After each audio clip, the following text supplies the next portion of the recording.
말씀 잠언 3장입니다.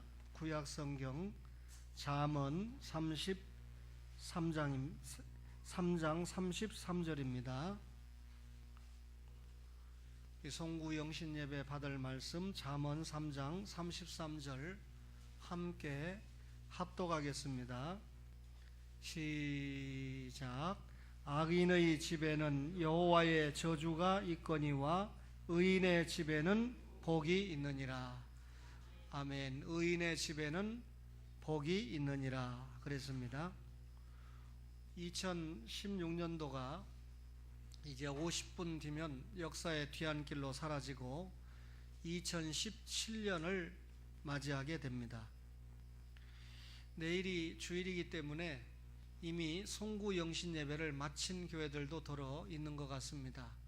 제가 알고 있는 사람들 가운데 목사님, 저는 송구 영신 예배를 마치고 집에 왔습니다 하면서 인사하는 것을 제가 몇 통을 받았어요.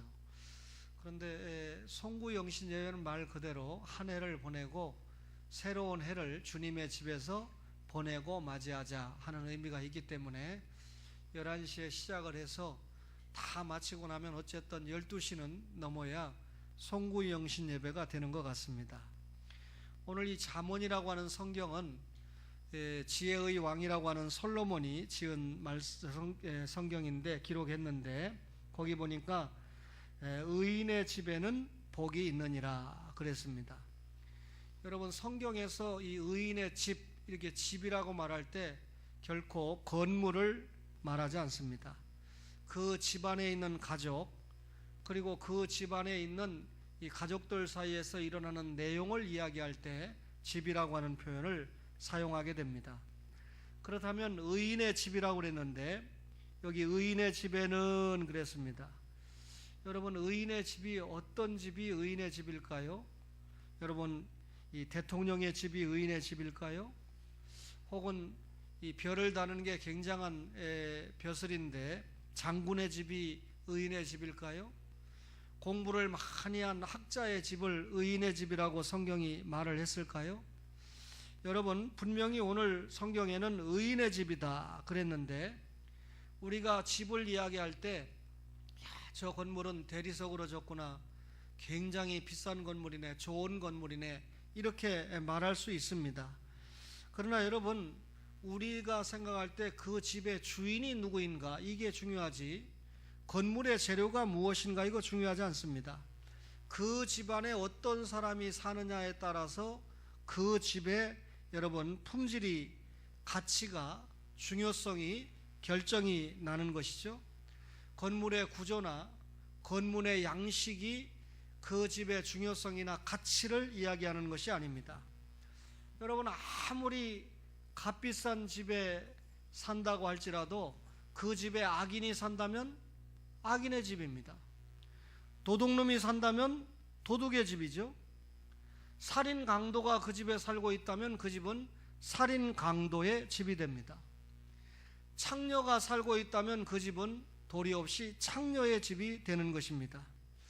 여러분, 겉보기에는 대단히 초라하고 아주 찌그러져가는 그런 집이라 할지라도 그 집에 성자가 살고 있으면 성자의 집이 되고, 정치가가 살고 있으면 정치가의 집이 됩니다. 그러면 오늘 의인의 집이라고 하는 말은 무슨 말일까요? 건물이 화려하거나 멋지다는 의미가 아니라 의인이 살고 있기 때문에 의인의 집이다, 그렇게 이야기를 했습니다. 그렇다면 오늘 의인은 누구일까요? 예수 믿는 신자가 사는 집을 의인의 집이다, 그렇게 이야기했죠. 여러분, 예수 믿는 이 사실이 나의 노력이나 나의 공로로 결단코 되지 않습니다. 여러분이 이 전두환 대통령 하면 잘 기억하지 않습니까? 전 대통령인데 지난 성탄절에 어디에 가서 이 나라를 위해서, 교회에 가서 이 나라를 위해서 기도를 했다라고 하는 보도를 제가 보았습니다. 어느 목사님이 그를 전도하기 위해서 굉장히 애를 썼는데 그가 아직까지 예수님을 믿는다라고 하는 확신은 없어요. 그러나 그 뒤에 대통령이 됐던 노태우 대통령은 확실하게 주님을 영접하고 지금 병상에서 주님과 동행하면서 투병 생활하고 있는 것은 분명합니다. 여러분, 우리가 예수를 믿고 구원받는다라고 할 때 우리 죄의 삭은 사망이죠. 죄 때문에 지옥에 갈 수밖에 없는데 내 죄를 대신해서 예수님께서 십자가에서 내 죄값을 갚아주고 대신 죽었습니다.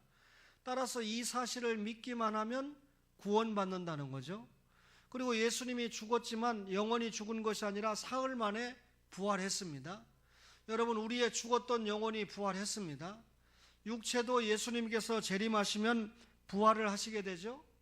제가 현재 돌아가신 분 가운데 가장 사랑하는 저희 어머니, 분명히 우리 주님께서 재림하실 때 저희 어머니 부활하시고, 또 저도 그때 죽어 있다면 부활하게 될 것이고, 제가 살아있을 때 주님이 오신다고 하면 죽음을 보지 않고 저는 휴거해서 천국에서 저희 그리던 어머니를 만나보게 될 것입니다. 여러분, 예수님의 십자가와 부활을 믿는 믿음으로 우리가 의인이 됐습니다. 칭의, 의롭다 칭한다. 예수를 믿는 사람을 의로운 사람이라고 칭하는 것을 칭의라고 하는데, 예수 믿는 사람을 의인이라고 합니다. 여러분, 오늘 이 자리에 예배를 드리는 여러분들은 예수님을 가슴에 모시고 예수님과 동행하는 삶을 살기 때문에 의인인 줄로 믿습니다. 여러분, 우리 가족이 됐기 때문에 제가 간증을 하는데, 혹 이제 오해를 하는 사람들은 목사님이 이 가족이 되니까 간증을 하나 보다 이렇게 생각할 수 있는데, 저희 이 외숙을 그저께 만났는데 저에게 제일 먼저 자랑하는 것이 송구영신 예배를 올 건데, 송구영신 예배라고 하는 용어를 잘 모르세요. 그때만 해도. 하여튼 그 마지막 날 밤에 예배를 올 것인데, 원래 집사람이 저에게 외숙모죠, 정동진의 친구들과 해돋이를 보러 가기로 회비를 다 내놓은 상황인데 교회에 이런 예배가 있다는 걸 알았다는 겁니다. 지난주에.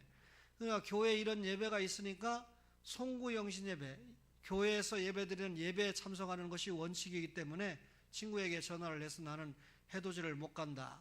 돈을 안 돌려줘도 좋으니까 해돋이 못 가고 나는 예배드리러 간다. 여러분, 이런 마음을 주신 분이 사실상 성령님인 것을 여러분과 저가 아시지 않습니까? 여러분, 학습받고 이미 예수님을 믿는다라고 고백을 했습니다. 예수를 믿는다고 고백한 분들이 의인이고 그 의인들이 살고 있는 집이 의인의 집인 줄 믿습니다. 삭개오의 집에 예수님이 가셨죠. 삭개오는 동족들에게 세금을 받아가지고 로마에다가 세금을 바치는, 동족들이 볼 때는 아주 나쁜 놈입니다. 그런데 로마에서 매긴 세금도 과중한데 거기에다 세리들은 통상 세금을 더 거두어 가지고 로마에서 원하는 세금 바치고 나머지는 자기가 착복을 하기 때문에 동족들이 매국노다, 창기와 같은 죄인이다 이렇게 취급하지 않아요? 그런데 삭개오의 집에 예수님이 가셨습니다. 그러면서 삭개오를 향해서 동족들은 매국노다, 죄인이다 이렇게 얘기하지만 이 사람도 아브라함의 자손이다, 예수님께서 그렇게 말씀했습니다. 아브라함의 자손이라고 하는 말은 무슨 말입니까? 언약 안에 들어와 있는 의인이다 그 말이죠. 여러분, 예수 그리스도를 모신 집이 의인의 집이다. 의인의 집에는 뭐가 있다고요? 많은 축복이 있다 그 말입니다. 성경에 보면 노아는 의인이다 그랬죠. 또 하나님은 아브라함을 창세기 15장 6절에 보면 의인이다, 의롭다 여기셨다 그랬습니다. 베드로후서 2장 8절에 보면 소돔과 고모라의 멸망 중에 구원을 받은 롯도 의인이다 그렇게 말씀을 했습니다. 예수 그리스도를 믿음으로 말미암아 하나님과의 교제가 회복된 사람을 성경은 의인이다, 그 의인이 살고 있는 곳을 의인의 집이다 이렇게 이야기했습니다. 여러분, 의인의 집에 임한 축복이다 그랬는데, 의인은 여러분 그냥 말로 저 사람이 의인이다, 예수 믿고 구원받은 의인이 됐다 그러면 거기서 끝나는 것이 아니라 초원교회 가족들은 의를 추구하면서 사는 사람이 사는 집이 의인의 집입니다. 그러니까 의인의 집이다 할 때 의를 추구하는 사람이 사는 사람이 집이 의인의 집이다. 그러면 의를 추구해야죠. 여러분, 예수 믿고 구원받았다고 해서 성도가 그 자리에 머물고 있으면 안 됩니다. 신앙은 자라야 빛이 나죠. 여러분, 의를 추구한다, 이 말은 예수 믿고 구원받았다는 말이 아닙니다. 의를 추구한다, 이 말은 구원받은 신자가 그 믿음을 성장시키는 성화를 이야기하는 것입니다. 거룩한 삶을 말하는 것입니다. 여러분, 매국노 삭개오가 예수님을 만났습니다. 예수님이 삭개오를 의인이라고 칭해 주셨습니다. 삭개오의 생활에 변화가 왔죠. 주님, 내가 남의 것을 토색한 일이 있으면 내가 4배나 갚겠습니다. 내 재산을 절반을 가난한 사람들에게 나눠주겠습니다. 무슨 말입니까? 여러분, 예수 믿고 변화하는 삶의 모습을 보여주었다, 그 말이죠.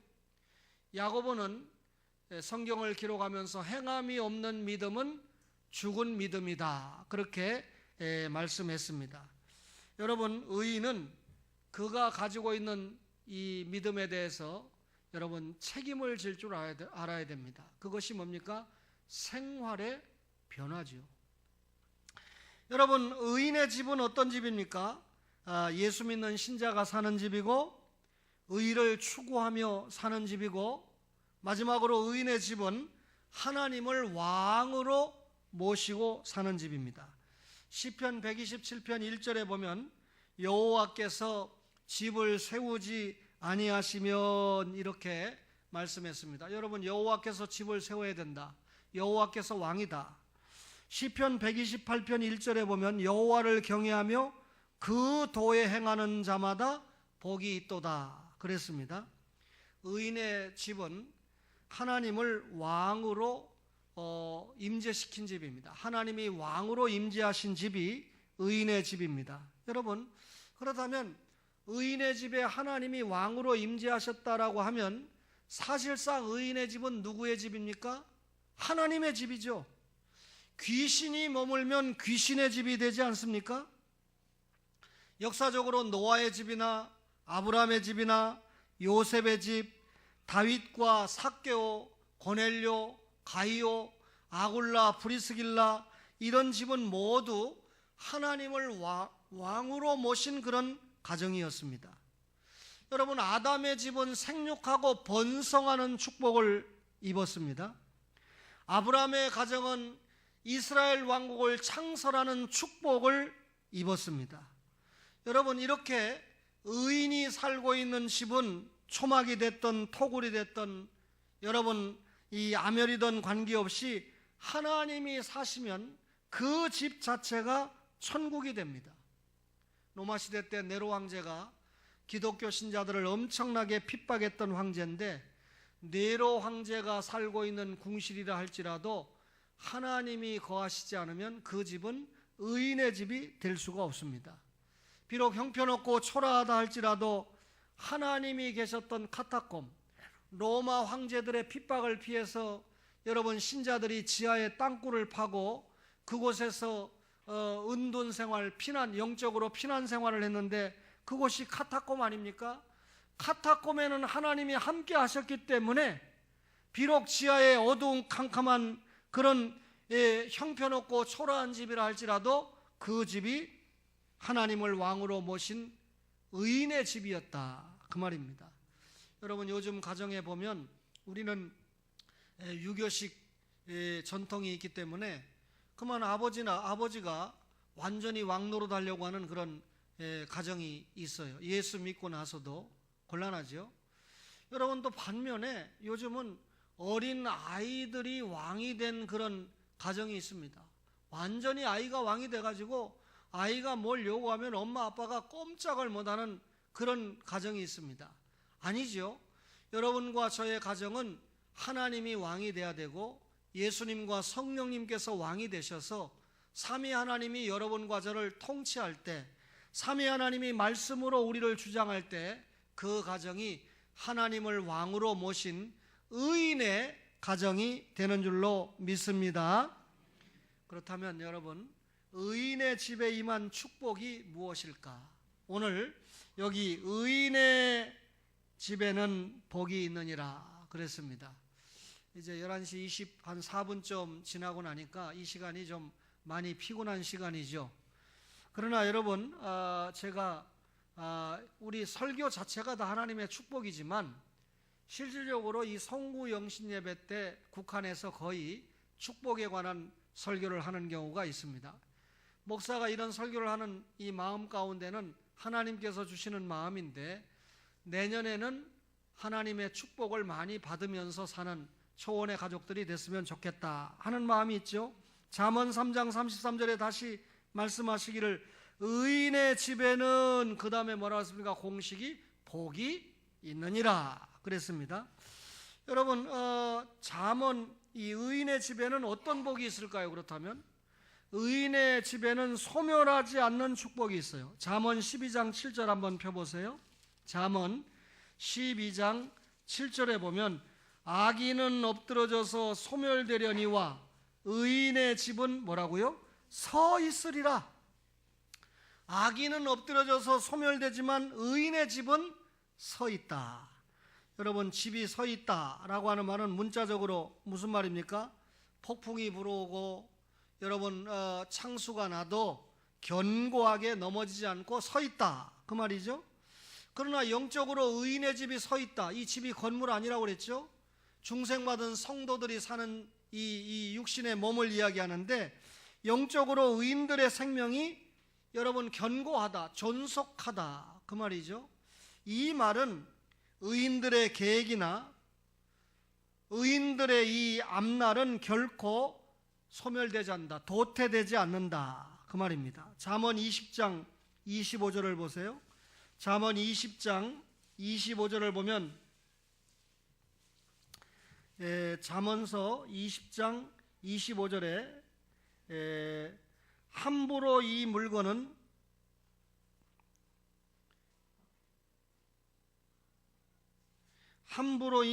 거룩하다. 제가 읽는 걸 생략하겠습니다. 체크가 잘못됐어요. 용서하세요. 회리바람이 지나가면 악인은 없어져도 의인은 영원한 기초 같으니라 그랬습니다. 여러분, 이 말씀은 무슨 말씀입니까? 여러분, 악인은 없어지지만 의인은 영원한 기초와 같다.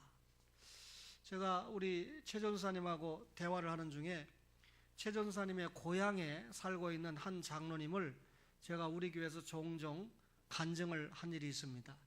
그 아버지가 장로님인데 정말 신앙생활을 잘하고 이 주일날 이 어느 동네 사람이 그 집에 와서 이 낫 같은 거 파는, 농기구 파는 집인데 팔지도 않았는데 그냥 가지고 갔어요.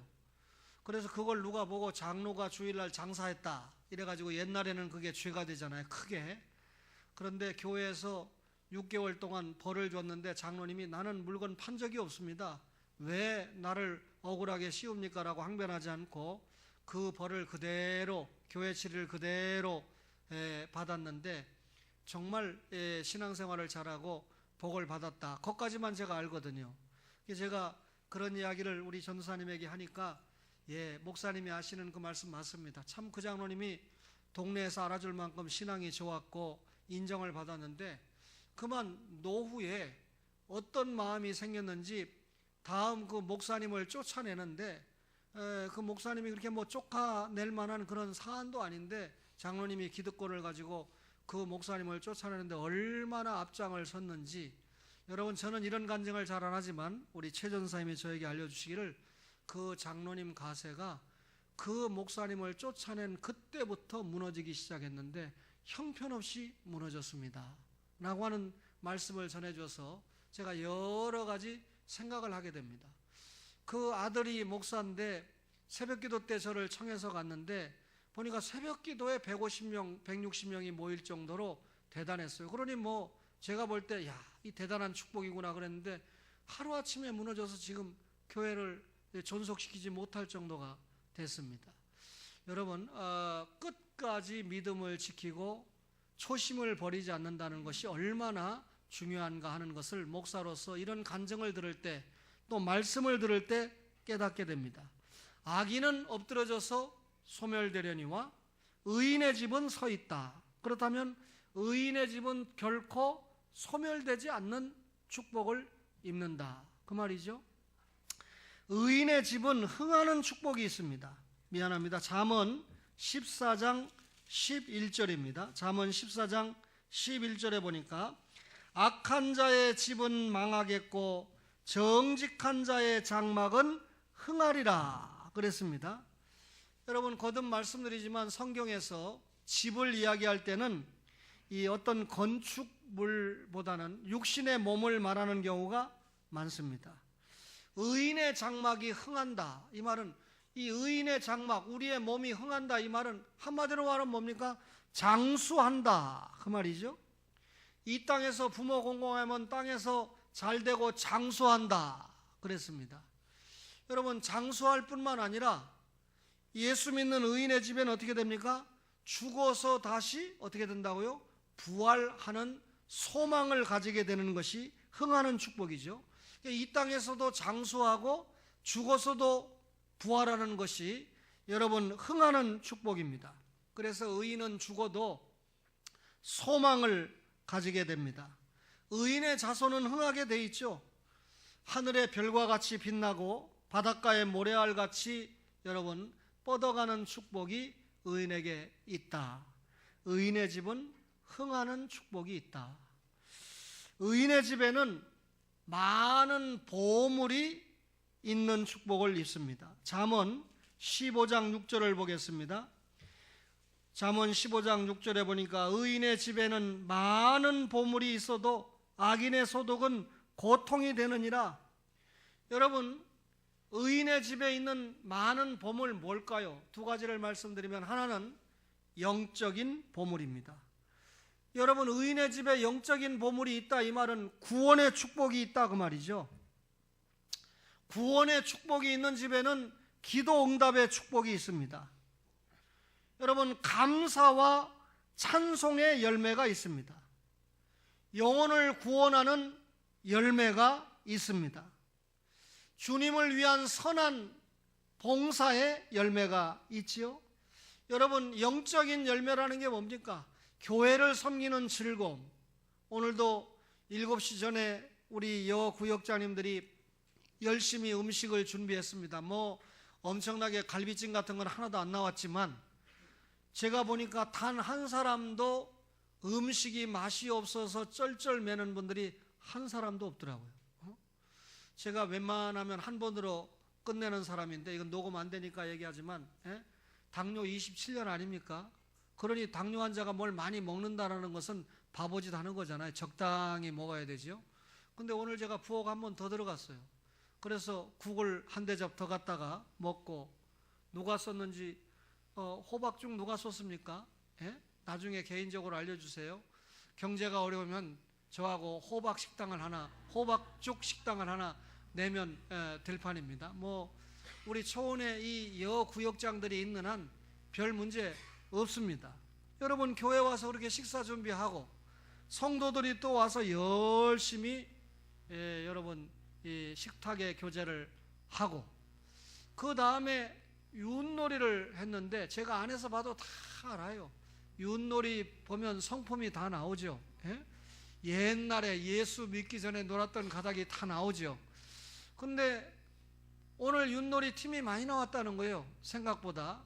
그래서 옛날에는 좀 팀이 적기 때문에 패자 부활전도 있고 그래가지고 또 이렇게 올라와서 뭐 하고 좀 신이 났는데, 팀이 많다 보니까 이렇게 저렇게 하다 보니까 했는데, 세상에 용서하세요. 염치가 있어야지 장로님과 권사님이 1등을 하는 게 어디 있습니까? 그죠?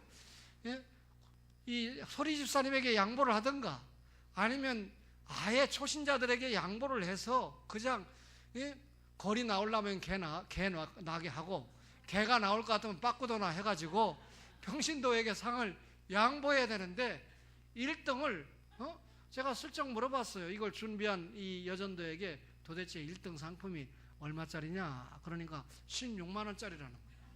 이 16만 원짜리 상을 이 장로님하고 권사님이 타갔는데, 그래도 용서가 되는 것은, 만약에 유동진 장로님이 타갔다, 이거 치리감이에요. 김병준 장로님이 타갔다 탄핵감이에요.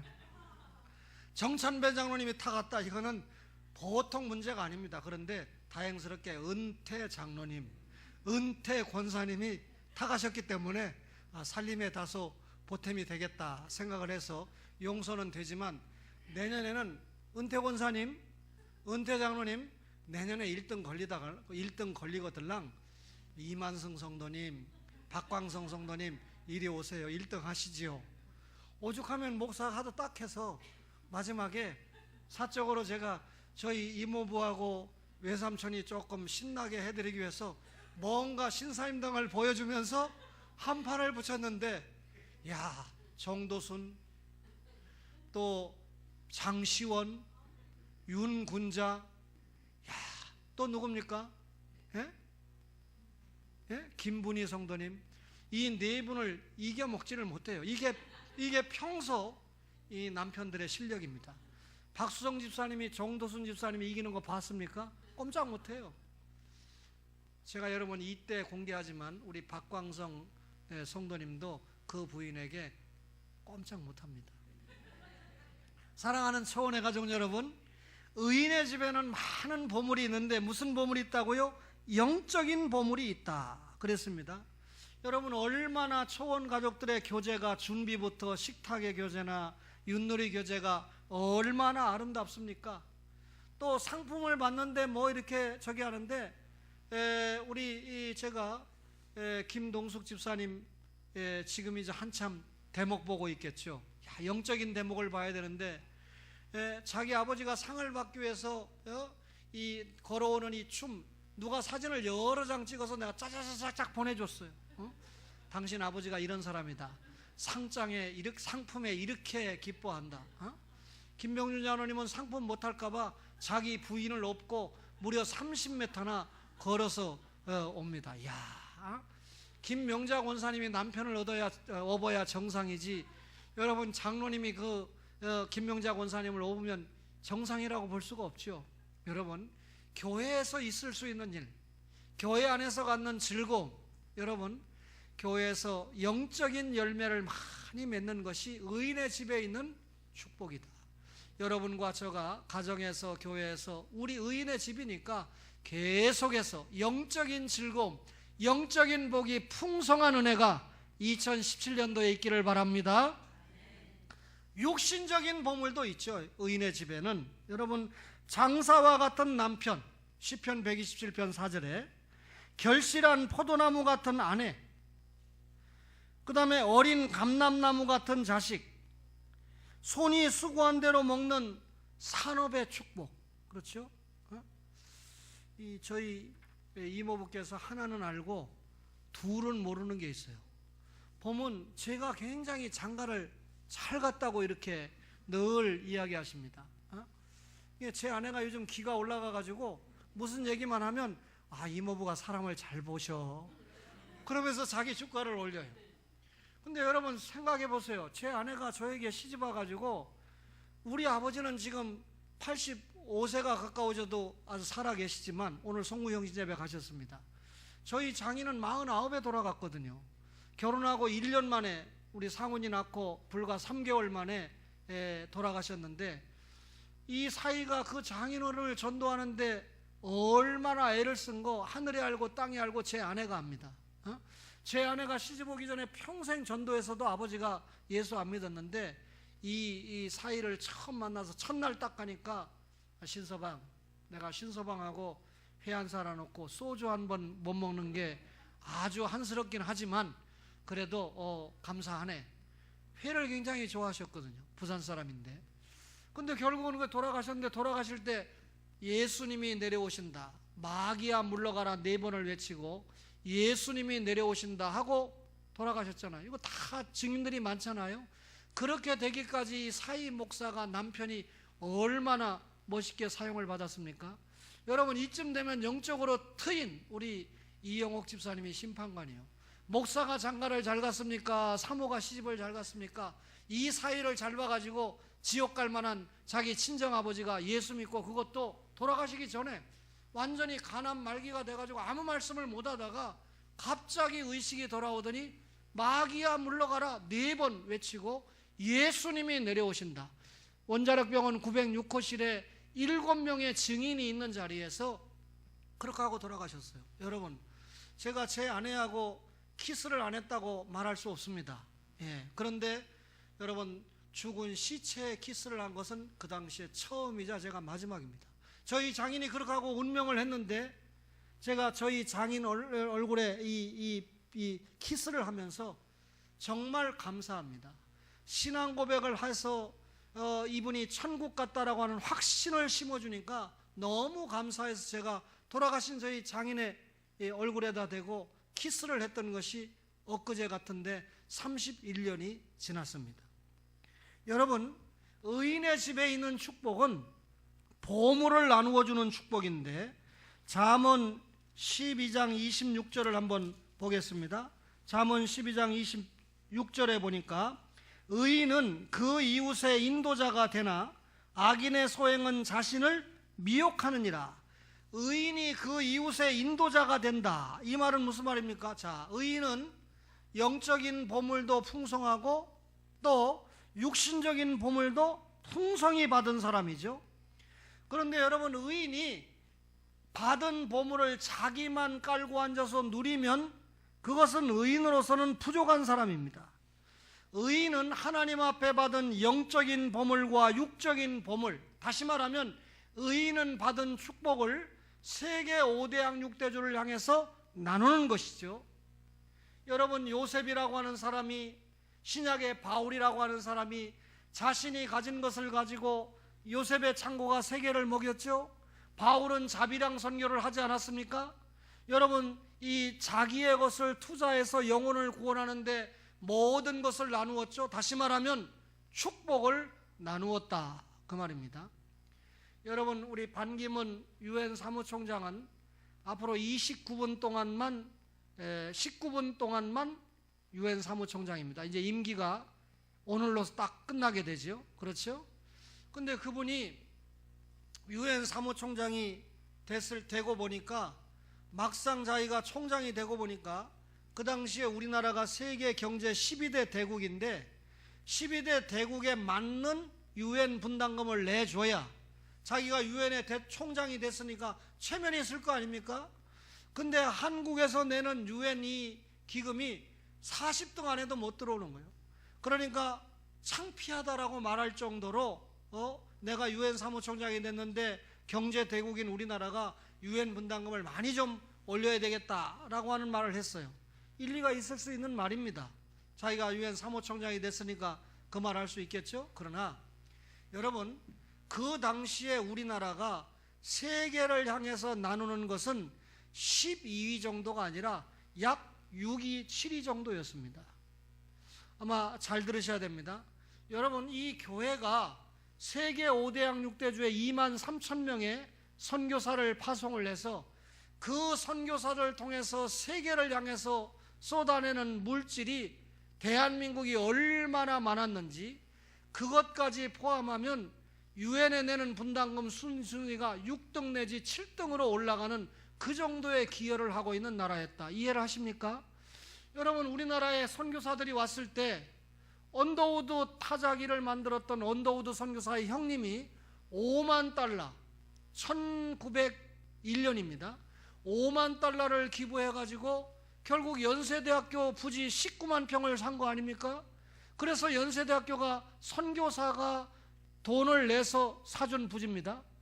스탠퍼드 석유회사의 부사장이었던 세브란스라고 하는 사람이 토탈 5만 5천 불, 처음에 10,000불, 그 다음에 5,000불, 3만 5천 불 이런 식으로 해서 5만 5천 불을 기부를 해서 만든 것이 세브란스 병원입니다. 선교사들이 연세대학교를 세웠고, 선교사들이 연희전문학교를 세웠고, 세브란스 병원을 세워서 1915년에 연세대학교 연자와 세브란스 세자를 합쳐서 연세대학교를 만든 거 아닙니까? 그런 식으로 선교사들이 기부를 했어요. 우리 선교사들이 외국에 와서 학교를 져주고 병원을 져주고 얼마나 많은 기부를 하고 있습니까? 한국 교회가 세계를 향해서 이렇게 나누어 주고 있다. 이게 의인이 받은 복입니다. 자꾸 나에게 생긴 복을 이웃과 나누려고 하고, 여러분 저 사람이 믿음이 성장할 수 있다면 주려고 하고 하는 이것이 의인의 복이다, 그 말이죠. 마지막으로 의인은 환난 중에도 다시 일어나는 축복을 받습니다. 잠언 12장 13절을 보실까요? 12장 13절에 보니까 악인은 입술의 허물로 말미암아 그물에 걸려도 의인은 환난에서 벗어나느니라. 환난에서 벗어난다, 이 말은 의인의 집에는 환난이 없다거나 환난을 면한다는 말이 아닙니다. 의인도 넘어집니다. 의인도 실수합니다. 의인도 실족합니다. 그러나 하나님은 의인에게 다시 일어날 수 있는 힘을 주신다. 용서하세요. 우리 최 전사님이 저에게 또 고백을 하는데, 우리 변 전사님과 그 딸 소영 집사님은 완전히 주님과만 동행을 하는 그런 모녀라는 거예요. 길게 이야기를 하는데 어느 날 내가 한번 일기를 써보려고 합니다. 우리 이 전도사님이 집을 정리했습니다. 그래서 딱 얼마가 남았는데, 한 2천만 원 남았는데, 자기 딸이 대학원을 공부하면서 벌이가 없으니까 대학 공부할 때까지는 엄마가 대줬지만 박사, 석사, 박사 할 동안은 자기가 어느 정도 좀 이 대출하고 빚이 좀 있을 거 아닙니까? 그걸 딱 갚아주면 되는 빚인데 엄마가 딸을 갚아주지 않아요. 네가 직장 생활을 해서 이자도 내고 그리고 원금을 나머지는 갚아라. 그리고 이것은 초원교회 건축원금을 해야 되겠다. 이렇게 아들과 딸과 상의를 하는 거예요. 제가 목사지만 옛날에 서울의 어느 목사는 뭐 거기 없는 것까지 다 받아다가 헌금으로 받아서 쓰게 하지 않습니까? 그래서 제가 장로님과 상의를 하고 그냥 자기가 살고 있는 집을 교회가 전세를 상당히 부담하지 않았습니까? 그것을 부담해서 나중에 사임을 할 때에는 그걸 찾아갈 수 있도록 그렇게 조치를 했습니다. 그만큼 교회는 이자를 물지 않겠지요.